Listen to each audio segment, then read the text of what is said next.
J'ai donné la définition 1000 fois. J'ai même eu l'occasion de discuter avec un de nos enseignants sur l'élaboration et le contenu qu'on peut... C'est un élogisme, j'imagine.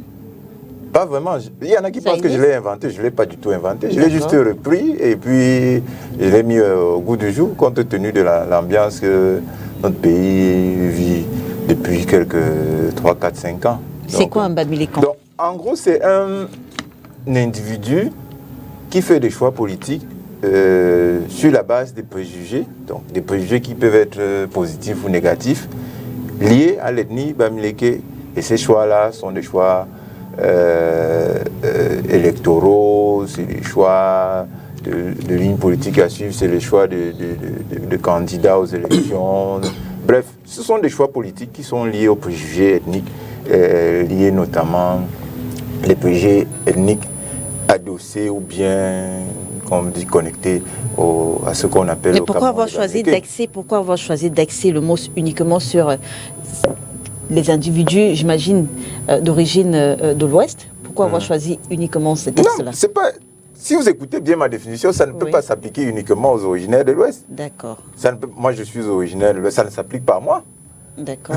Donc ça ne s'applique pas à moi, ça ne s'applique pas à mes camarades. Le Bamilékan peut être un ressortissant, je ne sais pas moi, du centre. Bien sûr, tout à fait. Même si évidemment, la majorité est originaire de la communauté et membre de la communauté Bamileke. Est-ce que ce n'est pas insulteur ce thème? Je n'ai jamais dit que c'était positif, je n'ai jamais dit que c'était un éloge. Si vous considérez que c'est insultant, mettez ça dans la balance avec ce que ces gens-là font et qui détruit notre pays.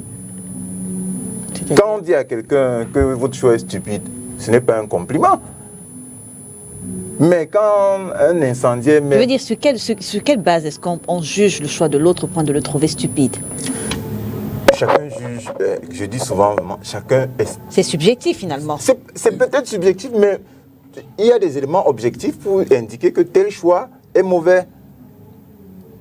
Sincèrement, quand vous prenez la situation du Nord-Ouest et du Sud-Ouest aujourd'hui, 6-7 ans après, et vous êtes journaliste, vous avez donc dû suivre l'actualité autour, comparer les premiers jours de ce mouvement-là, ce que nous autres militants de culture épéciste, moi je suis en carto-magnésium depuis 20 ans, je ne peux pas imaginer le nombre de méchancetés, de menaces, d'insultes que j'ai dû subir parce que nous étions l'une des rares formations politiques à dire que ces gens-là ont tort et qu'ils doivent arrêter ça immédiatement parce que ça va causer des désordres terribles et ça va faire souffrir inutilement les gens. Alors, vous voulez qu'on dise que ces gens-là, leur choix, en plus d'être stupide, en plus d'être criminel, n'est pas stupide? Alors, vous dites que vous n'êtes pas le premier à avoir employé ce... Pas du tout, pas du tout. Qui l'a employé avant vous? Parce que le mot... Ah, c'est je ne sais pas, mais quand j'étais enfant... Parce que le mot n'est dans aucun dictionnaire. Mais est-ce que les mots que nous utilisons au quotidien dans le parler camerounais sont dans le dictionnaire? Non, mais on sait de quoi il s'agit. Quand on parle comme ça, on sait... Parce qu'il y en a qui veulent me faire le procès de la haine. J'ai même entendu un éminent professeur qui dit « Ah ouais, il déteste ses frères, et puis il déteste aussi les petits, parce que j'ai dit petites. » Bon, ce n'est pas du tout sérieux. Bétis, tout le monde... Ça veut dire animaux, hein. C'est quelque chose du même genre que l'autre là. Le plus important, Madame Ganzo, c'est que nous devons avoir un débat politique de qualité. Et ce genre de comportement empêche les débats de qualité. Et ce genre de propos, est-ce que ça favorise des débats de qualité? Oui, parce que ça veut dire insulter l'autre, réduire l'autre? En quoi est-ce qu'il... Ne pas respecter sa posture, ses points de vue. Dans le débat politique, oui, il y a des choses qu'on peut tolérer. Il y a des petits dérapages. Si ceux qui s'estiment insultés par ce terme-là consentent à renoncer au moins... Pour vous faire plaisir? Pas pour me faire plaisir. Est-ce que ça me concerne moi, madame? Ça ne me concerne pas à titre individuel. Sauf que c'est vous qui leur donnez ce nom-là. C'est moi qui utilise cette expression-là pour parler d'eux, pour les qualifier. Et je suis d'accord avec vous que ce n'est pas honorable pour eux, ni pour moi d'ailleurs.